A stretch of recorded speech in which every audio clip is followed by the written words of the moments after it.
Tonight, before God and my family, I'm announcing I'm running for President of the United States. the GOP presidential field expands. The latest on the 2024 Republican race for the White House.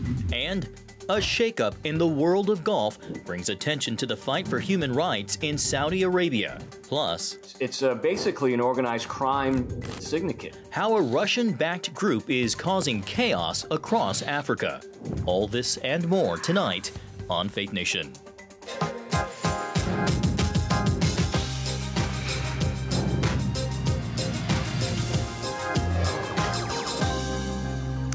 From contenders to long shots, more Republican presidential hopefuls jump into the race. Thanks for joining us for Faith Nation. I'm Jenna Browder. And from our CBN studio in Washington, D.C., I'm John Jessup. Well, former Vice President Mike Pence officially entered the race for the White House today. Also joining in, North Dakota Governor Doug Burgum. That brings the total number of Republican candidates to 12. Yeah, and Pence had some strong words about his old boss, former President Donald Trump. Former New Jersey Governor Chris Christie, too. He announced last night in New Hampshire, both men taking direct aim at Trump. Before God and my family, I'm announcing I'm running for President of the United States. It's official. Former Vice President Mike Pence is now in the race for the White House. Today announcing his bid in an online video and later in Iowa, the first primary state. He's touting his accomplishments as a congressman, governor, and vice president. I'm incredibly proud of everything we accomplished for the American people. And notably condemning former President Trump for his actions on January 6th. But the American people deserve to know that on that day, President Trump also demanded that I choose between him and the Constitution. Several hours north, North Dakota Governor Doug Burgum announced too.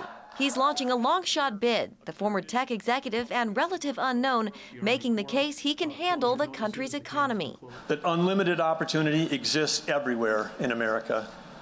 I literally bet the farm to help turn a small startup into a billion-dollar company in North Dakota. Today's announcements come on the heels of Chris Christie's, who came out swinging Tuesday night in New Hampshire. The reason I'm going after Trump is twofold. One, he deserves it. And two, it's the way to win. He argues Trump pits Americans against one another and pledged to do the opposite. The person I am talking about, who is obsessed with the mirror, who never admits a mistake, who never admits a fault, and who always finds someone else and something else to blame for whatever goes wrong, but finds every reason to take credit for anything that goes right, is Donald Trump. CBN News chief political analyst David Brody gauging the field on the 700 Club. Look, I think Chris Christie really does change this race. The main reason is because he's going to attack Donald Trump day in and day out. That is good news for, wait for it, Ron DeSantis. With 12 candidates now in the GOP race, Trump still leads by a long shot, with Florida Governor Ron DeSantis a distant second. The overwhelming question, will one of these others be able to break through? If you've got a pie and you got kind of all different splinters, if all of that takes away votes from, let's say, Ron DeSantis, that's going to help Donald Trump. As for Mike Pence, he's just the third vice president in history to challenge the president he served under. The timing of his announcement is meaningful, as today is his 64th birthday. Well, White House hopeful Ron DeSantis is taking aim at criminal justice reform, specifically a signature piece of legislation signed into law during the Trump administration. The first act step, revised federal prison sentencing guidelines, helping to prepare inmates to return to society and reduce recidivism. The bipartisan measure is widely viewed as a success. DeSantis, though, has a different take. One of the things I would want to do as president is go to Congress and seek the repeal of the First Step Act. If you are in jail, you should serve your time. And the idea that they're releasing people who have not been rehabilitated early so that they can prey on people in our society is a huge, huge mistake. Well, former Republican Congressman Doug Collins of Georgia was the architect of the First Step Act, and he joins us now to discuss. Congressman Collins, thank you so much for joining us. So, when Ron DeSantis was in Congress, he supported the First Step Act, which was passed overwhelmingly by a vote of 360 to 59, wide bipartisan support. Why do you think he's now targeting the law? Well, I think the biggest thing is good to be with you, number one, but also I think what he's doing is I think his advisors and their just quest to differentiate himself from President Trump has found something that they thought could play well, that is, crime and criminal justice reform and the things that we're seeing done wrong in big cities where you have liberal DAs who don't want to prosecute crimes. We see things, going chaotic. Instead of picking on the things that are bad in the system and need to be fixed, he's went after something that actually works, and not just take my word for it or others take the Bureau of Prison Statistics, Department of Justice put out that actually show that the ones who've been released after having gone through the First Step program have a less than 12% recidivism rate compared to almost 50% recidivism rate on those who are just normally released as we go through time. So, look, I think I'm hopeful he'll go back and take a look at this. He did vote for it when it was in the House. It did not substantially change when it came back from the Senate, although he had already left the House by then. I think this one was more of a political move for some headlines that, frankly, should have been thought about better. No, but he has all of us talking about it, that's for sure. In the 5 years since it's been law, how has the First Step Act helped to reform the criminal justice system? Well, I think it's just as I said just a second ago, it's actually preparing people to come home. Most people don't realize that no matter what happens, whether you're from the local level all the way to the federal level, 95% of all inmates come home. We don't think about that often, but 95% will come home. The ones who need to stay there need to stay there. And if they're doing terrible things, they need to stay there completely. But just the way our system works is people do come home. The question is, from a conservative perspective, twofold. One, from a faith perspective, are we actually allowing opportunities for people to change their lives, to get better so that when they come home, they can provide a life for themselves and their families? And then number two, from a money standpoint, I always call it the M&Ms, the money and morals principle. From a money standpoint, are we actually using the money wisely in our prison system to prepare them for what eventually will happen, that is getting out, and do so by looking at things like alcohol addiction, mental health issues, educational gaps, skills gaps. Those are the kind of things that don't immediately release them, by the way, which is a falsehood here. He called this a jailbreak, which is really a misnomer. That was a very grotesque shot about this bill. And it said it allows them to move closer to a supervised release and things that will actually get them back in the community and still have the resources to make a difference. It also does something here that I don't think the governor thought about. This also prevents shackling, which is when a woman who is in custody in the federal system is pregnant and they give birth. Up until this bill, they actually were handcuffed to the bed at birth. That is something that's horrific. Should have stopped. And if that's what he wants to get rid of, then he needs to explain that to the women of America. You had mentioned 12% recidivism rate, which is pretty amazing. I'm not sure if he's advocated for this, but what would happen if the measure was repealed in 2 or 3 sentences in the few seconds we have left? Well, I think basically you just go back to a system in which we're housing prisoners, making them worse criminals because you're not giving them the opportunity to come back into society and be productive citizens. God teaches us that we're to give second chances where they are earned, and this is what it does. All right, Congressman, thank you so much for joining us this evening. It's great to get your insights. It's always good to be with you. Take care. Thank you so much. Well, a rebellion in the House GOP today. Republican leaders delayed a second effort to advance 4 measures relating to gas stoves and regulatory reform. It comes a day after a group of 12 conservative members bucked House leadership and joined with Democrats to block an effort to advance those bills. As Chief Political Analyst David Brody says, Republican discord could impact the party's priorities. I mean, this whole thing is a relative disaster for Kevin McCarthy because these 12 hold the key to, in essence, his future. I mean, the debt ceiling was just kind of like the beginning of a potential fight down the road, which we're already seeing play out in that rules vote that we saw. So, look, I think these 12 can cash in that chip of getting rid of McCarthy at any time, and I think that's why McCarthy has to be very careful about how he maneuvers going forward, and that's going to affect the Republican agenda going forward as well. Even with the challenges McCarthy is facing in his party, David says he'll likely hold on to the speakership. Yeah, I think he'll probably end up saving himself for a couple different reasons. I mean, to actually remove a Speaker of the House, while they can try and go ahead and call for the vote, that doesn't necessarily mean the vote's going to succeed. And so I think ultimately McCarthy will have strength in numbers. But then again, it depends how hard this gets for McCarthy in terms of certain policies that he's going to be promoting that are not going to jive with many in the House Freedom Caucus. 20 House conservatives who say they're concerned with leadership met today to discuss their grievances. Well, it's hard to miss here in Washington. Smoke from Canadian wildfires is creating air quality alerts for millions of Americans. Wind has carried the smoke as far south as the Carolinas, creating a haze over much of the Northeast and Mid-Atlantic. New York's LaGuardia Airport was forced to ground flights today due to low visibility, and all flights going into Newark have been suspended from taking off until midnight.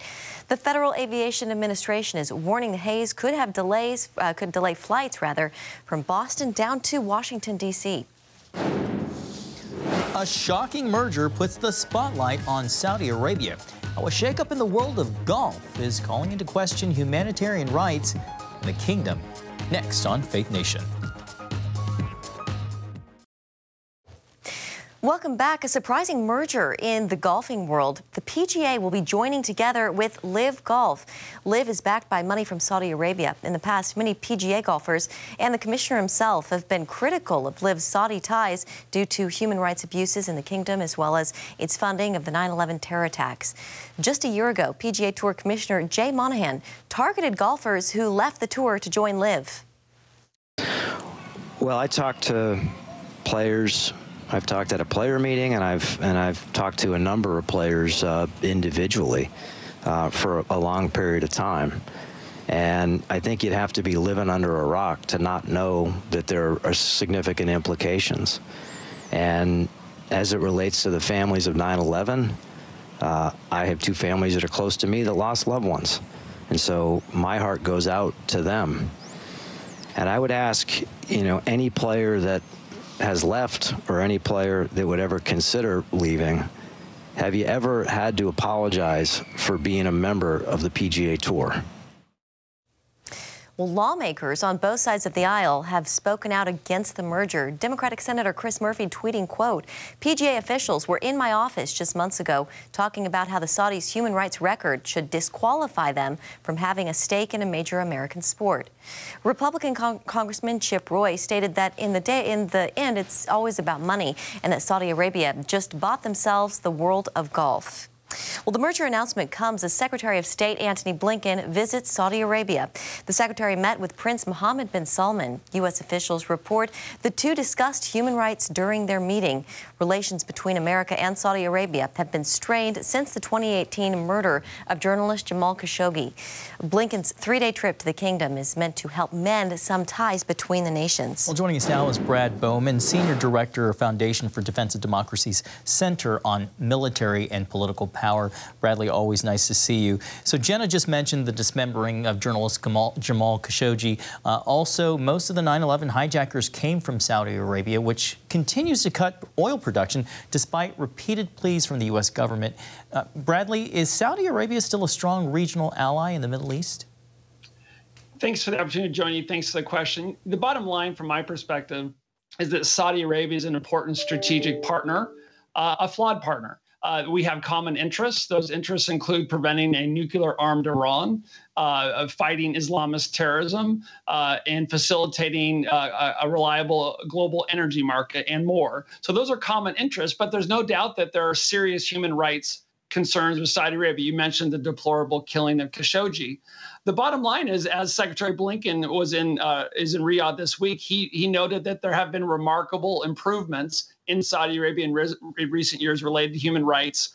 Women have a lot more rights than they have in the past. There's still a long ways to go. So it's a nuanced picture. And I would just add that even though there were 15 of the 19 hijackers from 9/11 were Saudis, Saudi Arabia now, these many years later, is one of our more important counterterrorism partners, and we're looking to build a common security architecture to focus on preventing and deterring aggression from the Islamic Republic of Iran. Bradley, in the foreign policy arena, a lot of attention has shifted from the Middle East to China. You wrote about it in an FDD memo in April. Is that a mistake, especially in light of the changing balance of power? You mentioned Iran and Saudi Arabia not wanting a nuclear Iran, but recently the two restored diplomatic relations. Yeah, no, there's a lot of nuance there. Bottom line is that Mohammed bin Salman, the crown prince, is pursuing an agenda, a 2030 Vision 2030 agenda, where he's trying to increase tourism and investment in Saudi Arabia. And if you're going to do that, you can't have Houthi drones and missiles hitting your cities. something I think with a little bit of empathy we can understand. And so this deal between this Beijing brokered deal between Saudi Arabia and Iran is an effort to apply Chinese pressure on Iran to stop those Houthi strikes on Saudi Arabia. And if we can put the Yemen war to bed, we can improve the major humanitarian crisis there and start to heal the relationship between U.S. and Saudi Arabia and put it on a firmer footing going forward. Bradley, 9/11 families say the PGA is taking billions of dollars to cleanse the Saudi reputation from the September 11th attacks and financing al-Qaeda. Does this send a message that corporate America and revered American institutions like the PGA are for sale to the highest bidder? You know, I focus on defense issues, so I'll leave questions related to golf to other folks. Bottom line is, you know, throughout American foreign policy history, as a student of history, we work with a range of countries where we have common interests and common objectives. We have those with Saudi Arabia. I'll remind folks that we worked with Stalin during World War II to defeat Hitler. So when we need allies and partners, China understands that, Russia understands that, Iran understands that. Saudi Arabia is an imperfect partner whom we need to secure common interests in the Middle East. We can speak the truth from a moral perspective, from a human rights perspective, while also pursuing common interests and opposing common threats.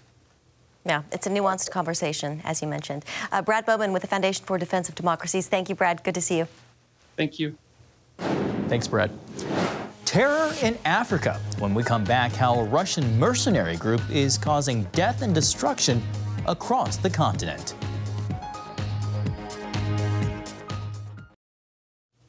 Welcome back. In southern Ukraine, tens of thousands of people are being evacuated from their homes as floodwaters from a dam breach continue to rise.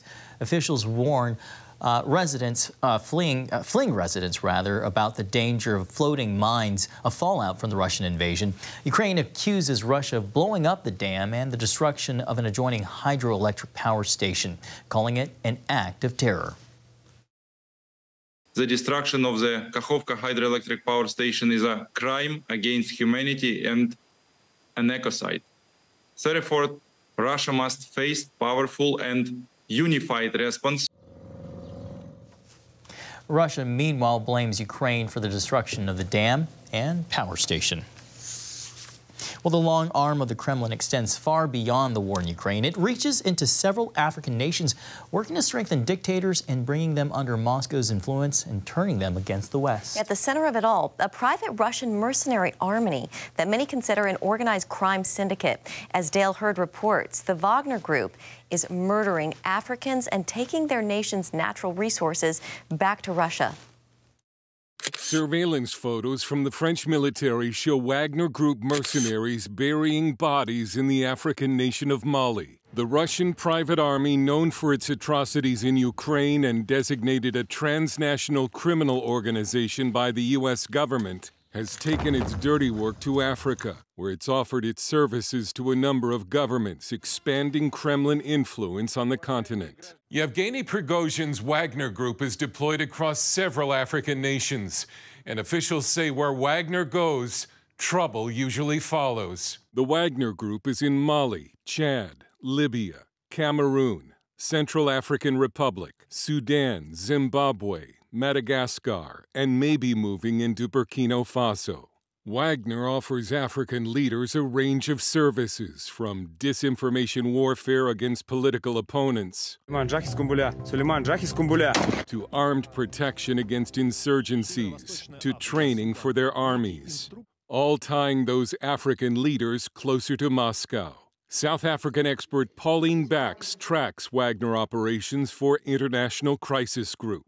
Wagner is a network of companies. Basically, it's not one single company, and most of these companies are all fall under Yevgeny Prigozhin. They provide private security to the people in power. They take over private businesses or they establish private businesses, and these are often in natural resource extraction, such as mining or logging, for example. To get around sanctions, Wagner Group takes payment in the form of timber, precious metals, gold, and diamonds. The UN believes Wagner was involved in the massacre of more than 500 people in Mali last year. It's also suspected of committing atrocities in the Central African Republic. It's basically an organized crime syndicate that is operating on behest of the Russian government. Retired FBI Special Agent Eric Karen is a security consultant for several African nations. They're essentially Russia's KGB, operating throughout Africa, committing crimes, committing murder, and stealing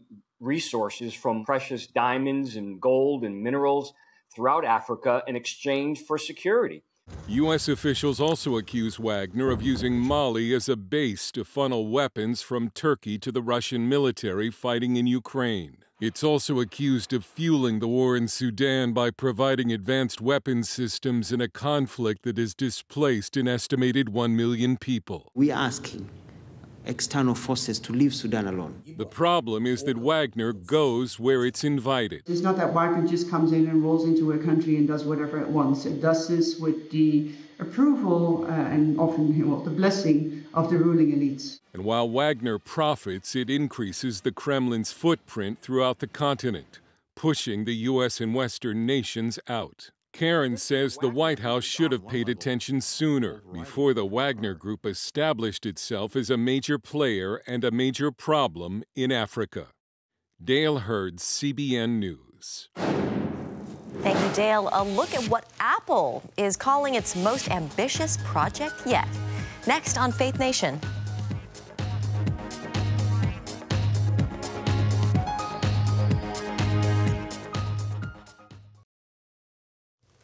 Finally tonight, Apple is entering a new era, launching a product that could change the future of technology overall. That's right, the company unveiling what it calls its most ambitious project to date and the biggest product launch in years. It's called the Vision Pro, a new virtual reality and augmented reality headset. The device blends digital content with the physical world. It's controlled mostly by your eyes, hands, and voice. Apple CEO Tim Cook says its mission is to make people's lives easier. With Vision Pro, you're no longer limited by a display. Your surroundings become an infinite canvas. Vision Pro will cost just under a pretty penny, $3,500, when it launches early next year. I guess you have to try it in order to fully appreciate and understand it. We were talking during the break. Price tag aside, I'm not sold, but maybe it's for some people. Maybe for some. Thanks so much for watching. Have a great night.